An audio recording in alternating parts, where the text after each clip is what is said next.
권영주의 카좋다. 안녕하세요. 카좋다 권영주입니다. 등화관제등 아시죠? 전쟁이 벌어졌을 때 적에게 상황이 노출되는 것을 방지하고 통제하기 위한 군사 조명시설입니다. 사실 국내 일반 자동차도 한때 등화관제등이 부착돼 있었습니다. 오늘의 스타트 카톡 등화관제등입니다. 지난 1983년 전쟁이 발발하면 민간 SUV를 전시차로 동원해야 한다는 의견을 국방부가 냈습니다. 국내에서 생산되는 SUV에 등화관제등이 부착된 배경이었습니다. 1999년까지 생산된 SUV는 등화관제 기능이 부착돼서 가격도 올랐습니다. 지금이야 소비자 입장에선 필요도 없는 기능이지만 괜히 비싼 값만 치렀던 겁니다. 그런데 지금도 민간 SUV가 전시 때 동원된다는 것 알고 계셨나요? SUV가 전쟁에서 시작됐기 때문일 겁니다. 국내 최초 듣는 자동차 프로그램 YTN 라디오 권영주의 카좋다. 엔진 스타트!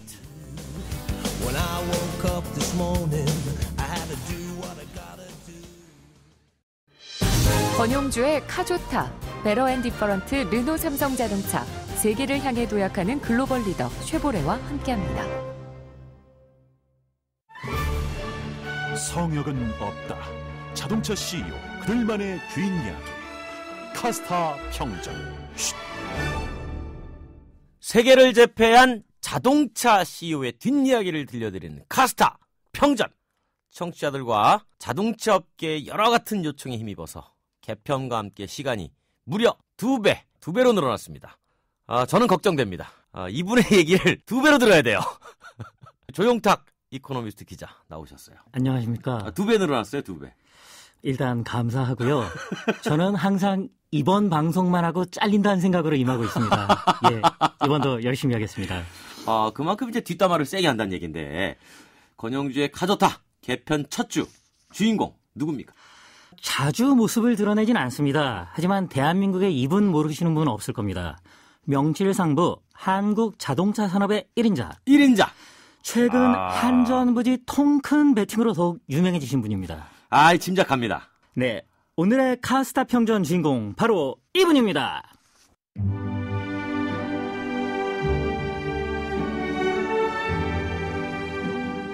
인류와 국민 여러분, 최근에 세계 경제는 본격적인 저성장 시대에 접어들면서 업체 간 경쟁은 더욱 치열해지고 있습니다.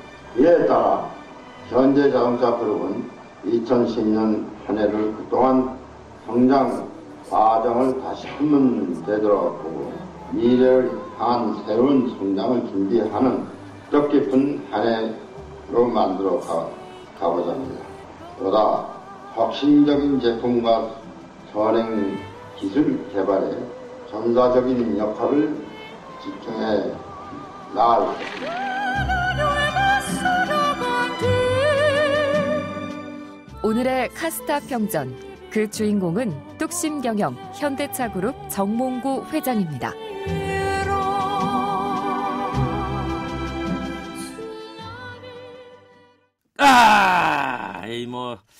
현대차그룹 대표이사 정몽구 회장의 신년사를 들어봤는데요. 모르는 분이 없죠. 오늘의 카스타 평전 그래서 더 기대가 됩니다. 우리 조영탁 기자는 평소에 취재를 많이 하시죠? 예, 현대차 출입도 하고 이런저런 이야기는 듣고 있는데요. 네. 워낙 유명하신 분이고 거물이라 루머도 많고 네. 또 굉장히 개성이 강한 분입니다. 상당히 강하시죠? 이분 설명하려면 1시간도 모자랄 텐데 네. 그래도 일단 잘해봐야죠. 자, 그럼 카스타 평전 첫 번째 이야기 들어갑니다. 히스토리 1. 왕자의 난 그리고 11년 만에 개동석 복귀입니다. 왕자의 난 그리고 11년 만에 개동석 복귀. 그 정몽구 회장은 네. 1998년 현대차 대표로 부임합니다. 그전에는 어디 있었죠? 어디 계셨죠? 현대 산업개발. 산업개발이었나요? 네, 그 당시 고려산업개발이었나요? 고려산업개발. 네. 아파트 만들던 회사. 역시 저자라 이 당시 98년 말 2000년대 현대차 그룹이 좀 내용이 있었습니다. 정주영 명예회장이 후계자를 정하는 과정에서 네. 형제 간 갈등이 있었죠. 결국 그룹의 대권을 놓고 정몽구 회장은 동생 정몽원 회장과 갈등이 심화됐고요. 그렇죠. 결국 왕자의 난이란 말까지 나왔습니다. 한참 시끄러웠어요, 이때. 예. 거의 뭐 언론의 지면을 그냥 도배하다시피 한동안 꽤, 왜냐하면 대한민국에서 그 당시만 해도 뭐 두 번째로 제일 큰 그룹이 이렇게 분할되는 과정이었기 때문에 그렇죠. 아무래도 뭐 경제에 미치는 파급도 있고 상당히 관심사였죠. 예, 그리고 당시 이 사건도 굉장히 드라마틱한 면이 많았습니다. 많았어요. 반전에 반전을 거듭했거든요. 네. 예컨대 2000년 당시 정주영 명예회장이 85살이었습니다. 예. 운명의 날 3월 26일 단 하루에만 양측이 제시하는 전혀 상반된 내용의 서류에 정 명예회장이 4번이나 서명을 했어요. 그냥 뭐 그날 당일에 계속 결정이 번복이 됐었던 거군요. 그래서 다음 날 결국 정몽원 단독 회장 체제로 현대그룹이 방향이 정해지게 됩니다. 그렇죠. 그로써 정몽구 회장은 2000년 개동 사옥을 떠나서 양재 사옥에서 현대차 그룹을 이끌게 된 것이죠. 그때 이제 현대차 그룹이 그때 계열 분리가 된 거예요. 예, 그렇습니다. 네. 현대자동차, 기아자동차, 현대전공. 그러니까 지금 이제 모비스의 전신. 그렇게 하나가 됐고요. 그렇게 해서 자동차 그룹으로 이제 분리가 된 거죠. 예. 그런데 여기서 이제 11년 만에 개동 사옥 복귀 말씀을 드린 건요. 정몽구 회장이 11년 만에 다시 개동으로 돌아왔다는 이야기인데요. 현대그룹의 적통을 상징하는 현대건설 인수에 성공을 하면서 그렇죠. 다시 이제 본사라 그래야 될까요? 그러니까 이런 거죠. 고향으로 잠시 떠났던 본가로 고향집으로 돌아왔다. 이렇게 보는 거죠. 그날 이 인상적인 일이 있었습니다. 개동 사옥의 정 회장이 와서요. 가장 먼저 간 곳이 15층 회장 집무실이었습니다. 그 전에 이제 그 선친 집무실. 정주영 명예회장이 사용했던 곳인데요. 이곳은 정 명예회장 타계 이후에 비어 있었습니다. 정몽헌 회장도 이것을 집무실로 사용하지 않았었거든요. 아주 상징적인 집무실이죠. 그래서 이곳으로 다시 돌아와서 지금도 집무실로 삼고 있다고 합니다. 그렇군요. 예. 직접 확인하셨어요? 정통한 소식통에 의한 거라. 정말 주워 들은 얘기에는 강해요. 이 정도면은 거의 정확하다고. 그렇군요. 그 2000년 당시 이야기를 조금 더 설명을 드리겠습니다.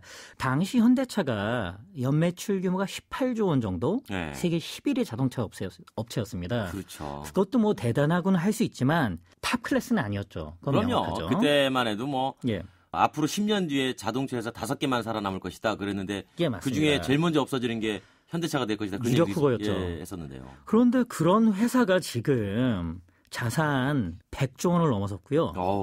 글로벌 탑5 자동차 생산량 기준으로 메이커로 된 것이죠. 후친인 정주영 명회장도 꿈을 못 이뤘던 일관 제철소 사업에도 성공했고요. 여기다 이제 조금 전에 말씀드린 현대 건설 인수까지 성공하면서 이제 현대그룹의 주요 사업을 복원하는 데 결국 성공했다고 볼 수 있습니다. 그러니까 이제 이렇게 보는 거죠. 1세대의 정주영 명예회장께서 건설을 중심으로 한 현대그룹을 만들었다면 2세대인 정몽구 회장은 자동차 그룹을 중심으로 다시 현대그룹을 이어간 거예요. 그렇죠. 우리가 지금 두 번째로 할 얘기는 이제 자동차 쪽으로 재편된 이후에 이야기가 되겠군요. 히스토리 2 뚝심 하나로 자동차를 황금줄로 만들다. 뭐 멘트 괜찮은데요. 뚝심 하나로 자동차를 황금줄로 만들다. 말은 그런데요. 말씀드리면 정 회장이 성공이 자동차에서 나왔어요. 어떻게 했냐? 경영 스타일을 알아봅시다. 뚝심 경영, 신뢰 경영, 품질 경영. 이건 좀 점잖은 얘기고요. 불규칙한 인사, 럭비공 스타일. 과감한 정면 돌파 승부, 얼마 전 한전에서는 통큰 묻지마 투자 이런 이야기들도 분명히 있습니다. 제가 이 불규칙적인 인사와 관련해서 저도 할 얘기가 있습니다. 말씀하십시오. 이거는 이제 소문이기도 한데 일부러 그렇게 하는 거다. 이렇게 보면 좋을까요? 10년 전에 정몽구 회장이 이런저런 인사를 했을 때 사람들이 다 욕했어요. 현대차 망할 거라 그러고 저 사람 무슨 생각이 모른다 이런 얘기까지 나왔는데 한 시간이 5년 지나고 2000년대 한 중후반으로 가서 말씀하신 것처럼 현대차 조직 시스템이 바뀌고 자동차 품질이 달라지니까 알고 한 게 아니냐 이런 얘기가 나왔거든요. 근데 알고 했는지 그냥 했는데 된 건지는 몰라요. 역사는 말이죠. 승자의 몫이에요. 그렇죠. 결과를 놓고 볼 때 이렇게 잘 굴러가고 있으니까 이게 뭐 어떻게 반론을 하겠습니까? 그러니까. 그리고 10년 전에 정몽구 회장에 대해서 굉장히 비판적이던 저희 선배들이 네. 지금 다 그때 내가 잘못했다. 권영주의 카주타는 실명제입니다. 저희 쪽에서 정말 현대차를 오래 출입했고 저희 이제 이 현대그룹에서 정말 잘하는 분이었는데 그분이 그 얘기를 하더라고요. 내가 정말 몰랐다. 저도 사실 자동차를 쭉 취재한 기간을 따지면 예. 정몽구 회장의 경영 시대 이전부터 출입을 했었기 때문에 예. 뭐 쭉 그 과정은 뭐 옆에서 예. 많이 봤죠. 예. 좀 달라요. 스타일이 확실히. 그러면 다시 이제 정몽구 회장 뭐 하나 쳐줘야 되는 거 아닙니까? 이쯤 되면? 스타일로 이렇게 나오죠. 믿으면 가는 스타일이라고 합니다. 계열 분리 당시 이야기 좀 더 해보겠습니다. 꿋꿋해요. 2000년 9월 25일 현대차 그룹이 현대그룹에서 계열 분리가 됐습니다. 네. 첫 번째 출범식 임지원 통합조회가 열렸는데요. 네. 분위기가 굉장히 싸했다고 합니다. 모 회사에서 떨어져 나왔고 자동차 산업의 미래가 그렇게 밝지도 않았어요. 그리고 내홍이 있었어요. 갈등이 심화된 데서 나왔어요. 그런데 이 자리에서 정몽구 회장이 하는 말이 2005년에 세계 5위 품질 확보하고 2010년엔 5대 자동차 업계로 거듭나겠다. 이거 다 주변에서 말도 안 된다 그랬습니다. 진짜. 말도 안 된다 네. 그랬어요. 임직원들도 말도 나 그만둬야 되나 이런 임원들 진짜 있었습니다. 네. 이건 제가 들었어요. 그러니까. 그런데 그러고서 정몽구 회장이 뭘 했냐. 현장을 갔어요. 현장 가가지고 공장이나 이런 데 쭉쭉 임직원 데리고 다니다가 불량품을 봤다. 아니면 공정 문제가 좀 문제가 있어 보인다. 그러면은 굉장히 짧게 말했다 그래요. 이거 당장 고쳐. 안 고치면 다 잘랐어요. 그러면 뭡니까? 고쳐야죠. 당장 다 달라붙어서 고치고 시도 때도 없이 물어봐요. 갑자기 선문답도 하고 이거 물어보고 야 그거 어떻게 됐나. 그랬을 때 답이 안 나온다. 잘립니다. 고잉홈. 돌관이라고 그러죠. 돌관. 그게 사실 현대 자동차뿐만 아니라 예전에 현대그룹의 예. 정신이 돌관 정신이라고 많이들 얘기했잖아요. 그렇죠. 해봤어. 예. 달성했습니까? 10년 뒤에. 답이 나와 있잖아요. 네. 시작하면서 답 이야기하고 가지 않았습니까? 글로벌 5대 메이커가 됐다니 이게 하는데 가장 큰 힘, 품질이라고 합니다. 정몽구 회장도 모토는 품질이 모든 것이다. 품질에 있는 문제는 당장 해결해라. 이렇게 굉장히 강한 드라이브를 걸었고 결국 이게 한국뿐 아니라 미국 시장에서 품질을 인정받기 시작했거든요. 그 전에 막 미국에서 현대차 뭐 주잡하다 고장 잘난다 내구성 떨어진다 많이 까였었는데 대표적인 영화가 하나 있어요. 예. 에린 브론코비치의 예. 거기에 나오면 예. 영화 주인공이 예. 가난한 삼류 변호사입니다. 미국의 아주 예. 어려운 동네 사는. 예. 그 당시에 나왔던 그 변호사가 타고 다녔던 차가 예. 현대차 엑셀이었어요. 그러니까 가난의 상징. 그랬던 현대차가 지난 몇 년부터 계속 나오는 자료가 있습니다. JD 파워라고 미국 이제 소비자 품질이라는 만족도조사를 하는데 여기서 굉장히 상위권을 하는 거예요. 2006년부터 3위. 그 다음에 막 1등도 하고 계속 그러고 있습니다. 이거는 뭐 어떻게 광고점에서 받을 수 있는 품질 결과가 아니거든요. 네. 확실히 현대차의 품질은 좋아졌다. 거기에는 정몽구 회장의 럭비공 인사, 공포 정치 아니면 뚝심 경영, 돌관 정신, 품질을 무조건 좋게 만들어라. 거기서 나온 긍정적인 효과라고 생각합니다. 그게 저 부품 만들어 봐서 그래요. 정몽구 회장이 현대그룹에 입사할 때요. 예. 아버지 몰래 했다고 합니다. 아 그래요? 예, 아버지가 안 받아줬어요. 그래가지고 어머니가 그 현대차 그 임직원 얘기해서 애 좀 봐줘서 해라 그래가지고 AS 센터 수리하는 부서 과장으로 갔는데요. 네. 진짜 한 일은 정말 자동차 수리였습니다. 부품 수리. 카센터에서 일한 거예요. 그러니까 다 예. 아는 거예요. 예. 거기서 나사 조이고 해봐가지고 자동차 품질을 어떻게 관리해야 되는지 알아요. 그거를 그 껍데기를 뜯어보면 예. 속에 부품이 좋아야 된다는 그렇죠. 걸 이제 알았던 그렇죠. 거죠. 경영 지원 평가도 있네요. 그 중에 한 분 이야기를 실명으로 이렇게 해보겠습니다. 정동일 연세대 경영학과 교수의 멘트입니다. 이거 제가 한번 읽어볼까요? 예. 현대차 임원들과 얘기를 나누다 보면 배세에 대한 로열티가 강하다는 걸 알 수 있습니다. 정 회장이 정을 기반으로 임직원들과 감정적인 유대감을 강하게 맺은 덕분입니다. 다신 건가요? 다음으로. 예.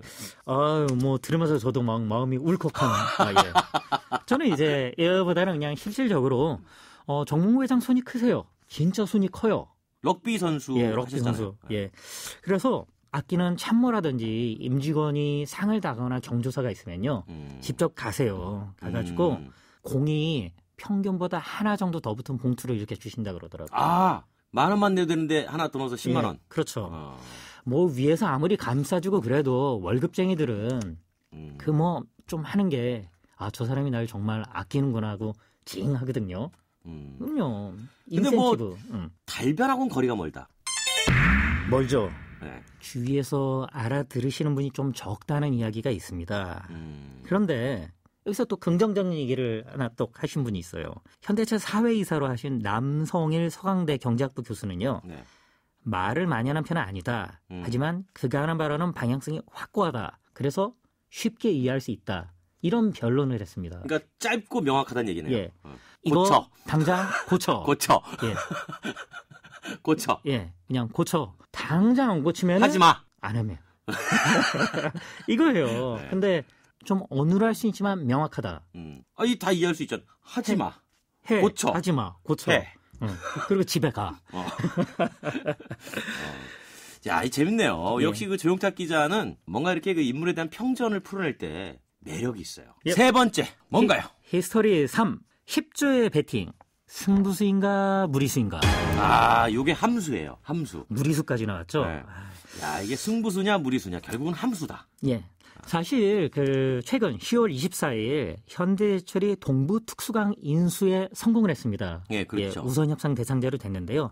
세아제강이랑 붙었는데 그 세아제강 쪽 반응이 우린 그만큼 못 치른다. 담담히 물러나자. 세아제강 본사가 합정동에 있잖아요. 아, 그렇습니까? 메세나폴리스 그 건물에. 예, 했고 현대제철이 과감하게 이번에도 통큰 배팅을 했다. 이런 이야기가 돌았거든요. 엄청 컸죠. 예. 네. 뭐 한 1,000억 정도 더 적었다는 이야기도 있는데 얼마 전에 일화에 비하면 이 1,000억이 그리 큰 돈처럼 들리지가 않죠. 한전, 삼성동 부지 10조 5천억 원. 네.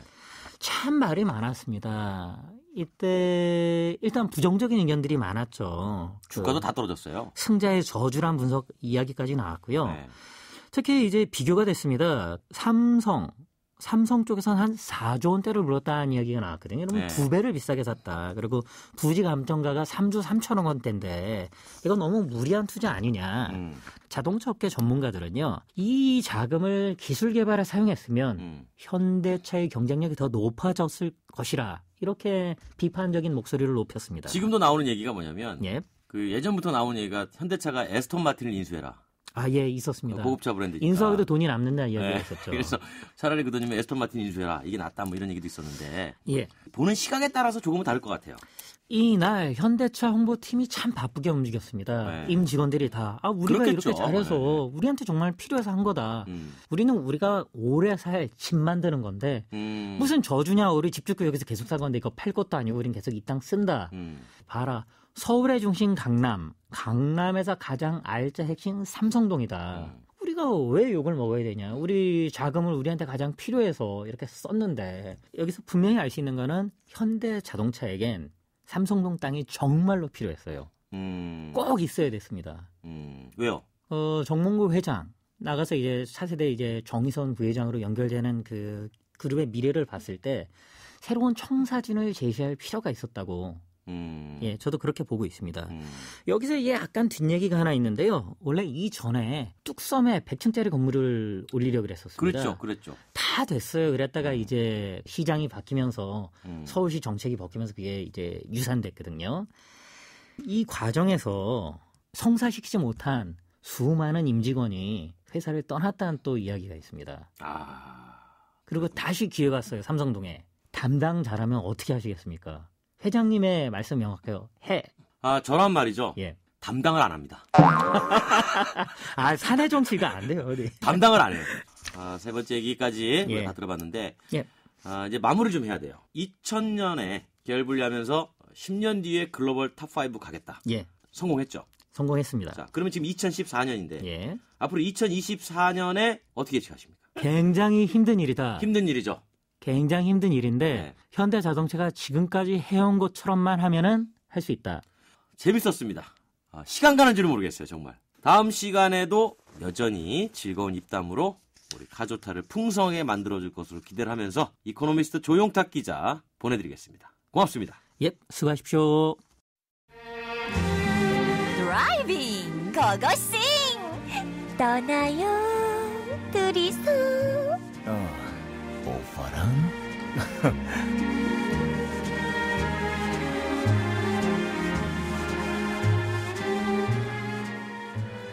국내 최초 듣는 자동차 방송 YTN 라디오 권영주의 카조타 개편과 함께 야심차게 마련한 코너죠. 저희가 늘 야심차게 마련했다고 강조를 하는데 최고의 드라이빙 코스 소개하는 코너입니다. 드라이빙 고고싱 떠나요. 누구랑? 오빠랑. 한 해는 국내 또 한 번은 해외의 멋진 드라이빙 코스를 저희가 이제 소개를 해드릴 건데 이 멋진 드라이빙 코스 소개해 주실 분 직접 나오셨습니다. 송일봉 여행 작가님 나오셨어요. 안녕하세요. 네, 안녕하세요. 네. 반갑습니다. 멋있습니다. 감사합니다. 네. 예, 그런 얘기를 못 자주 듣긴 합니다만은 좀 쑥스럽습니다. 아니, 보니까 이제 직업이 네. 여행 작가시네요. 네네, 그렇죠. 이게 뭐 흔히 하는 말로 한량. 그런 얘기들 많이 합니다. 왜냐하면은 네. 제 주변에도 뭐 글을 쓰거나 사진 찍고 네. 뭐 그림 그리시는 분들이 많아요. 우리가 흔히 하는 얘기로 참 알고 보면 불쌍한 사람들이라고 얘기를 하는데 늘 놀러만 다니는 줄 알아요. 그러니까 혹시 그 걱정을 해줍니다. 먹고 사는 데는 걱정이 없느냐. 그러나 저도 이제 기자 생활을 이제 여행 담당 기자를 한 10년 정도를 했고요. 그러시군요. 그리고 나서 이제 직장을 갖지 않은 지 한 20년 됐거든요. 1994년에 제가 이제 직장을 그만뒀는데요. 네네. 글을 쓰고, 네. 그다음에 책을 써내고, 그다음에 또 방송도 하고, 또 강연도 하고, 네. 예, 먹고 사는 데는 그렇게 걱정은 안 해도 됩니다. 예, 그러시군요. 많은 분들이 걱정을 합니다. 한량이라서 잠깐 걱정했는데 3분 동안 혼자 자랑하셨어요. 그렇게 됐습니까? 좀 빨리 갔네요, 시간이. 거의 뭐 송일봉 여행 작가 단독 콘서트였어요. 네, 감사합니다. 예. 자, 오늘 첫 번째 시간 예. 어디로 갑니까? 자, 제가 상당히 많이 고민을 했습니다. 네. 항상 왜냐하면 처음이라는 것은 굉장히 중요하고. 중요하죠. 네. 그리고 첫 이미지를 저는 굉장히 중요하게 생각을 하는데요. 네네. 그래서 고민하다가 얼마 전에 9월 말이었었습니다. 네. 9월 30날 전라남도의 그 이낙연 도지사를 비롯해서 네네. 그 많은 관광 관련된 분들이 그 행사를 했습니다. 무슨 행사였습니까? 그러니까 이제 전라남도의 관광지하고 먹을 걸 소개하는 그때 이제 그 이낙연 도지사가 한 말씀인데 네네. 예, 전라남도는 구곡순담으로 대변이 된다. 우리 궁금하잖아요. 예, 구곡순담. 저는 이거를 무슨 소린가 처음 들어보는 얘기죠. 네. 알고 봤더니 구례, 곡성, 순천, 담양. 예, 그래서 요 구곡순담. 네, 그래서 저는 만약에 따로따로 얘기를 했으면 기억을 다 못했을 거예요. 이 네 지명 중에 네네. 담양은 저도 연관이 좀 있어요. 담양 그렇군요. 어떤 담양 금성면에 금성산 지금 하우스 딸기라는 저 동서가 지금 하우스 6동을 하고 있어요. 예, 그쪽 이제 딸기가 좀 유명한 동네이긴 그렇죠. 한데요. 그 중에서도 자, 우리는 전라남도 순천. 예, 그러면 순천을 순천은 찾아갈 건데요. 저 송 작가님 네네. 어디부터 가야 됩니까? 예, 순천하게 되면은 이제 이 늦가을과 초겨울 분위기가 굉장히 좋은 곳인데요. 네. 순천을 가려면 일단 호남고속도로 송광사 나들목이 있습니다. 네. 이 송광사 나들목에서 가까운 곳이 송광사가 있는데요. 송광사를 이제 먼저 찾아갈 겁니다. 순천 여행을. 그러면 여기서 예. 서울에서 톨게이트를 이용해서 고속도로 네. 이용해야 됩니까? 고속도로 이용하는 게 시간이 많이 절약이 되죠. 톨비 얼마입니까? 톨비는 이제 확인해봐야 됩니다. 예상 못했죠. 예상을 못했습니다. 이거 뭐 저희가 허를 찔러요. 예, 그래서 서울을 출발을 해가지고 호남고속도로 이용해서 장성까지 가면은 예전에는 광주를 거쳤는데 광주를 거치지 않고 곧바로 담양을 거쳐서 가는 새로운 길이 생겼습니다. 그래서 송광사 나들목에서 빠져서 27번 국도를 이용을 하면은 이게 봄에는 벚꽃으로 유명하지만은 벚나무도 단풍이 이쁘게 됩니다. 아주 좋은 지역은 빨갛게도 물들고 노랗게 물드는데 이 벚나무 길과 또 여기 주암 호수가 있죠. 왜냐면 드라이브 하게 되면은 이게 호수를 끼고 가면은 느낌이 좀 다르죠. 가로수길을 가면 다르고 그래서 이 길을 따라서 이제 순천 이제 그 송광사까지 갈 수 있는데 바로 순천 송광사가 있는 길이 이제 그 산이 조계산입니다. 조계산. 조계산 아주 유명한 산이고요. 이 송광사 하게 되면 합천에 있는 해인사. 해인사. 그다음에 양산의 통도사와 함께 우리나라에서 뭐 3보 정찰인데 그냥 3대 사찰이다. 이게 얘기를 하는 아주 멋진 곳입니다. 근데 저도 그 순천에 사는 친구가 한 명 있어요. 한국 GM 홍보실에 근무하는데 강모 씨라고. 네네.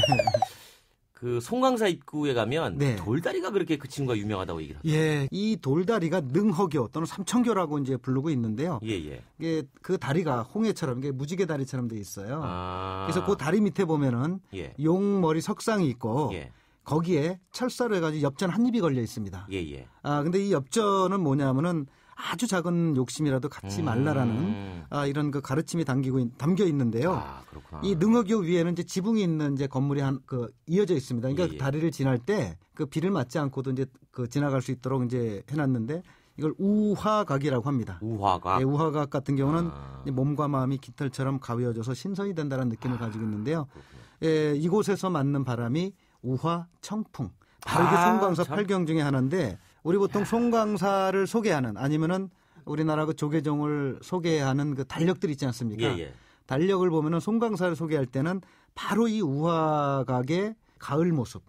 다리가 있고 물이 있고 단풍이 들어있는 이 모습이 송광사를 대표하는 가을의 모습이라고 할 수가 있습니다. 제가 이렇게 들어보니까 네. 우화청풍. 네. 어떤 분이 이름을 지으셨는지 모르겠지만 예, 멋있죠. 정말 그럴싸하게 잘 붙입니다. 예, 그리고 이곳이 실제로 골짜기거든요. 예. 골짜기들은 골바람이라고 있어요. 골바람. 예, 여름에도 이렇게 골짜기 가면 바람이 불어오는데 한여름에도 가그 앉아 있으면 바람이 살살 불어옵니다. 그래서 이름을 짓는 것이 뭐 그냥 대충 질 수도 있는데 정말 그 멋지게 지었다라는 생각을 늘 합니다. 아니 작가님 송광사에 가면 세 가지 명물이 있다고 그래요? 예, 송광사에 가게 되면 이제 세 가지 명물이 있는데 능견난사라고요. 제가 또 설명을 좀 드리겠습니다만. 이 용어 어려워요. 예, 능견난사가 있고 능이 볼 수는 있으나 만들 수는 없다라는 그런 의미인데요. 그다음에 이제 비사리굿이라고 쉽게 설명을 하면은 커다란 그 밥그릇, 밥통이라고 보시면 됩니다. 그다음에 쌍향수. 예, 향나무 두 개가 서로 이제 마주보고 예를 갖추고 있는 것인데 능견난사 같은 경우는 중국 원나라. 거의 거의 천년 전이라고 볼 수 있는데 이때 중국에서 이제 가지고 온 그릇이에요. 근데 그릇을 보통 우리가 지금도 그릇을 보통 한 대여섯 개만 쌓아놓으면은 굉장히 높지 않습니까? 네네. 근데 한 50여 개를 쌓아놔도 거의 그 높이가 이렇게 차이가 안 납니다. 너무너무 정교하게 잘 만들어놨는데 이게 뭐냐면은 사찰에 예전에 손님들이 많이 찾아오잖아요. 그러면 이제 이것을 이제 공양을 이제 하는 걸로 쓰는데 너무 많으면 보관하기도 불편하고 들고 가기도 어렵잖아요. 그렇죠. 정말 정교하게 만든 거예요. 근데 이게 시간이 지나면서 많이 훼손이 됐어요. 조선 숙종 때 임금님께서 야 이거와 똑같은 그릇 한번 만들어봐라. 네. 볼 수는 있는데 눈에는 보이는데 만들어도 그거 같이 못 만드는 거예요. 그래서 그 조선 숙종 때 임금은 제가 알아요. 예, 숙종 임금이죠. 예. 네. 드라마 동의에서 그렇죠. 지진이 씨가 열연을 해서 그렇습니다. 저는 숙종을 지진이 씨로 기억을 해요. 바로 숙종 임금 때 못 만들었어요. 그래서 능히 볼 수는 있으나 만들 수 없다. 그래서 지금 남아 있는 것이 이거 송광사의 성보박물관에 가면은 그 능견난사 볼 수 있는 그런 것들이 있고 비사리굿이는 이제 사찰에서 큰 이제 행사를 할 때 한 4,000명분의 그 밥을 담을 수 있는 커다란 밥통인데 지금 나무로 만든 겁니다. 나무로 홈을 파서. 근데 우리가 송광사를 지금 쭉 말씀을 해주시고 계시는데 그 구곡순담이라고 말씀하셨잖아요. 그렇습니다. 그러니까 이제 송광사만 볼 수는 없으니까 다른 지역도 한번 좀 가보시죠. 예, 순천 같은 경우가 이제 그 순천은 이제 바다를 끼고 있죠. 그리고 바다를 끼고 있고 구례 같은 경우는 이제 섬진강을 끼고 있는데 일조량이 굉장히 많습니다. 정말 구례는 저도 꼭 한번 가고 싶어요. 섬진강. 정말 그 예쁜 곳이 가면은 사람들을 보면 압니다. 그러니까. 조금 전에 순천 저희가 이제 설명을 하고 있는데 순천 가서 사람들하고 얘기를 해보면은 달라요. 순천제 가서 보면 시원시원합니다. 구례에서도 마찬가지고. 그래서 제가 일부러 저는 이제 작가이니까 사람들을 만나서 얘기를 해봐요. 그렇죠. 처음 보는데 안녕하세요. 인사하면은 정말 이웃 사람한테 얘기듯이 그게 뭐냐면은 그 날씨의 영향을 많이 받는 것 같아요. 뭐 담양이 뭐 워낙 유명하고 곡성 같은 경우도 그쪽인데 또 먹거리도 유명하지 않습니까? 예, 이곳 가게 되면은 이제 먹을거리들이 순천하게 되면은 순천에 웃장 아랫장이 있어요.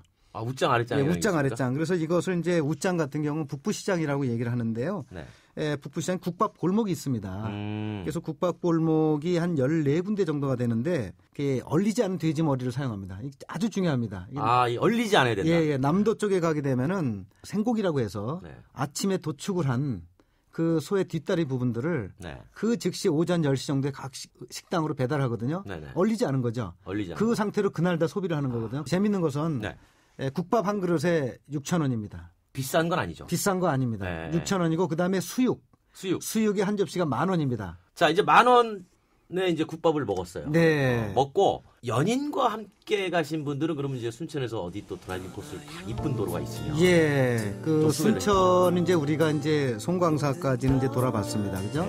송광사에서 다시 고속도로로 나갑니다.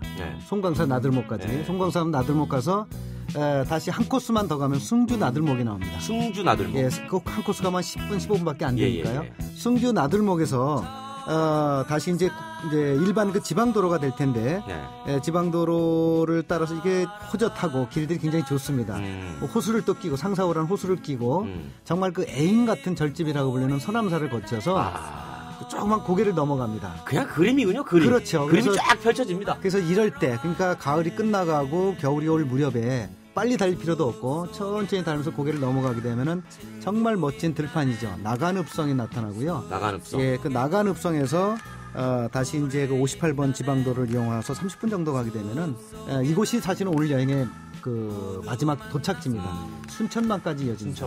순천만이 이제 보통 한 10월, 11월 달에 갈 때가 굉장히 예쁘고요. 저도 가봤어요. 순천만. 그렇죠. 그리고 여기에서 그 용산 전망대가 있는데 있어요. 예. 그 전망대에서 보는 낙조를 보면은 그것까지 보면은 여행이 잘 그 앞에 이렇게 S자로 이렇게 물이 탁 흘러가더라고요. 그렇죠. 그걸 이제 S자로 이제 지나가는 그 갯벌을 따라서 그걸 갯골이라고 얘기를 하는데 이런 경우도 있어요. 어떤 경우일까요? 혼자 주로 여행 다니죠. 네네. 저는 혼자 취재하러 다니기 때문에 그러니까 혼자서 이제 좋아서 이제 일로 가시는 거고. 네네. 어제 여자친구한테 채였어요. 예. 네, 채여가지고 혼자서 지금 아침에 그냥 무작정 떠났어요. 네네. 떠나서 이제 순천을 도착한 겁니다. 네네. 이런 분들은 어디 가야 됩니까? 제가 볼 때는 오늘 같은 코스도 괜찮고요. 그중에 한 군데만 고른다 그러면은 서남사라는 절은 역사적인 개념보다는 편안함을 주릅니다. 그래서 별명이 애인 같은 절이에요. 잘 말씀. 애인한테 채였는데 애인 같은 절에 가서. 그러니까 이제 제 설명을 들으셔야 돼요. 왜냐하면은 정호성 시인이 서남사라는 시가 있습니다. 눈물이 나면 기차를 타고 서남사로 가라. 서남사 해우소에서 실컷 울어라. 이렇게 얘기를 했는데 그 해우소가 지금도 있습니다. 300년 된 해우소입니다. 이게 채였죠? 이곳에 가셔가지고 그 편안한 곳 해우소에 가서 실컷 울으면은 좀 시원해지지 않을까 생각을 합니다. 자동차 쪽 방송이니까 기차 타지 마시고 운전해서. 네. 정호성 시인은 이제 그렇게 얘기했지만은 우리는 이제 자동차를 타고 정신님은 서남사를 가야 되겠죠. 차가 없으셨던 모양이에요.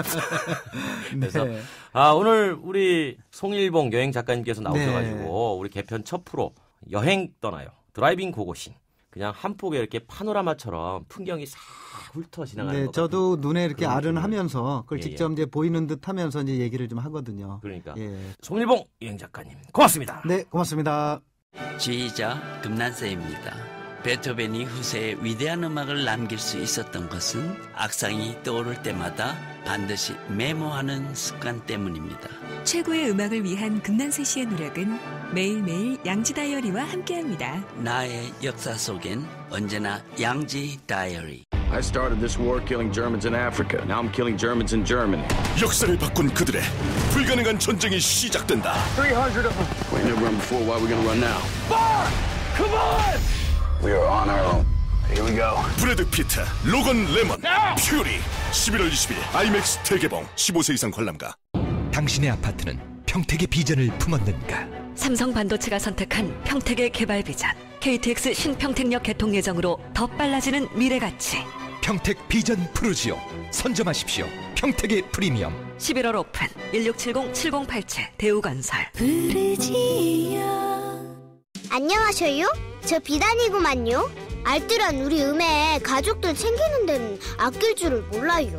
알뜰한 주부님들 통신비만큼은 M모바일이 아껴드릴게요. 스덤폰 무대로 유심만 바꾸면 통신비가 최대 반값. 따질수록 KT 알뜰폰 M모바일. 가입문의 1899-5000번.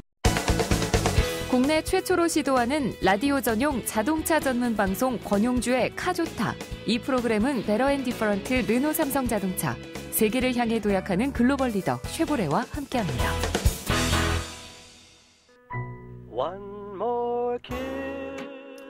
지금 타는 자동차의 제품력 어떤 수준입니까? 승차감은 만족하시나요? 성능은 또 어떻습니까? 디자인의 매력 느끼십니까? 연비는 또 어떤가요? 네, 맞습니다. 모두 마음에 들면 금상첨화겠죠.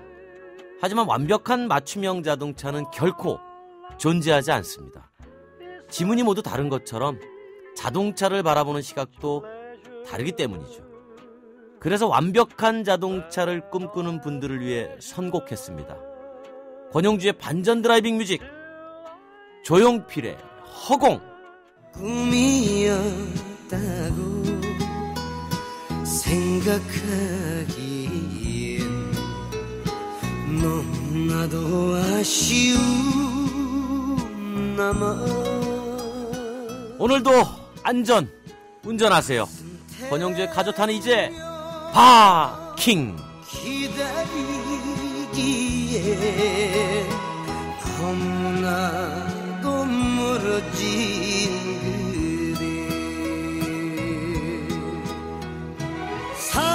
사랑했던 마음도 미워했던 마음도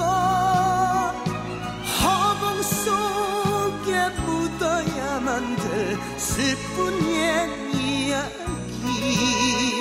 스쳐버린 그날들